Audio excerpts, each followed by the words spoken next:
Iran में कुछ दिन पहले ही बाल नामी बुत बाल की मूर्ति को जला दिया गया।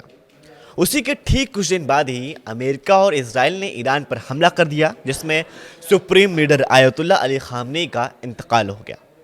लाखों लोग सड़कों पर उतरे थे, ईरान को जलाने के लिए नहीं बल्कि ईरान को बचाने के लिए। बाल की पूरी मूर्ति यानी बाल के बुत को आग में जला दिया गया।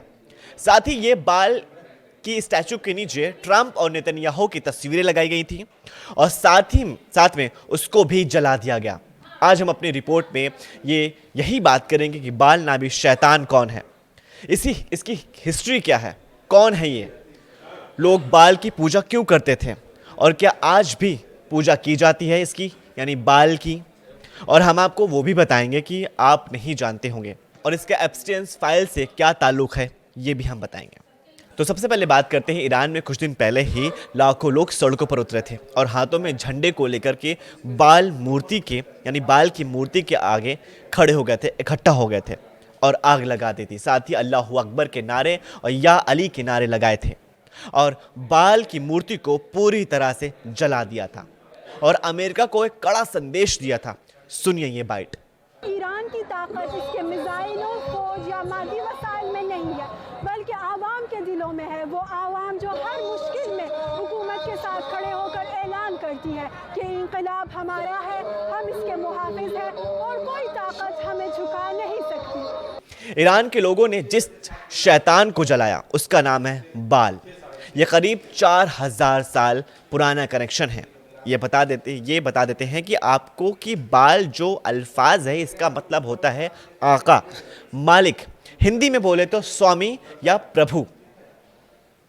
उस दौर में जब अब्राहमिक रिलीजन नहीं थे यानी क्रिश्चियनिटी, जूइश, यहूदी, इस्लाम नहीं था, तब बाल को सबसे ताकतवर देवता माना जाता था। बाल पुराने करानी फोनिशियन कादिम कहानियों में से एक ऐसा देवता है जो वर्षा और तूफानों का देवता माना जाता है, जिसके पास अपार शक्तियां हैं, जिन्हें अक्सर आसमान का मालिक माना जाता है। लेकिन इसको कुरान और बाइबल और तौरेत में इसे शैतान माना गया है। हिब्रू बाइबल में इस शब्द का प्रयोग कई लेवेंटियन देवताओं के संदर्भ में किया गया है, अक्सर हदाद के लिए, जिससे झूठा देवता कहकर निंदा की गई थी। हिब्रू बाइबल में बाल को अक्सर एक विदेशी या प्रतिद्वंदी देवता के रूप में दिखाया गया है। इस्लाम और ईसाई धर्म में इसे झूठा बताया गया है यानी झूठा खुदा। कुरान में इसका जिक्र किया गया है। कुरान में बाल का जिक्र सूरह अल सफ़ात में हज़रत इलियास अलैहिस्सलाम की कहानी के संदर्भ में आया है। यह बाल को एक प्राचीन स्वर्ण निर्मित मूर्ति या झूठा देवता बताया गया है, जिसे इलियास अलैहिस्सलाम के समय के लोग पूजा करते थे।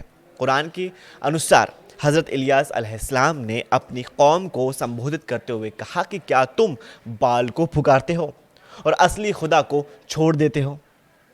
कुरान की यह साफ कहता है कि अल्लाह के अलावा किसी और की इबादत करना साफ गलत है और ये एक बेबुनियादी प्रथा थी जिसने बाल को एक झूठा बताया गया था और इसकी इबादत करने से सख्त मना है। पुरानी मूर्तियों को देखा जाए तो बाल के एक हाथ में गदा जैसा हथियार है और उसकी आंखों में बिजली जैसी चमकती हुई शक्तियां हैं, जिसका मतलब ये है कि उस ज़माने के लोग बाल को आसमान का हुक्मरान मानते थे, मालिक मानते थे।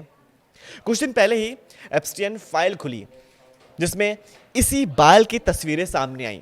और क्या आपको पता है कि उस ज़माने में लोग बाल को खुश करने के लिए अपने बच्चों को जिंदा जला देते थे, यानी बाल के सामने बलि चढ़ा देते थे, कुर्बान कर देते थे। जब बारिश नहीं हुआ करती थी तो उस ज़माने के लोग बाल की मूर्ति के सामने अपने बच्चों को ही जिंदा कुर्बान कर दिया करते थे। और ये खबर भी आई है कि दुनिया के बड़े बड़े लोग अपनी शोहरत और पैसे के लिए बाल की पूजा आज भी करते हैं और जो बाल का सिंबल है उसका इस्तेमाल करते हैं। और ईरान में बाल को आग लगाई गई, उस आग लगाने में एक डेविड का सितारा भी शामिल था जो कि यहूदियों का प्रतीक है, क्योंकि जब एक देश दूसरे देश के खिलाफ प्रदर्शन करता है तो वहाँ के लोग एक देश के दूसरे देश का झंडा भी जलाते हैं।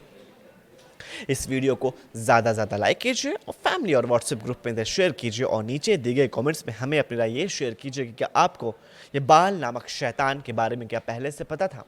अगर हाँ पता था तो नीचे दिए गए कमेंट्स में हमें अपनी राय ये शेयर कीजिए कि बाल के बारे में और क्या क्या जानते हैं। हम फिर मिलेंगे एक नई खबर के साथ, तब तक के लिए शुक्रिया।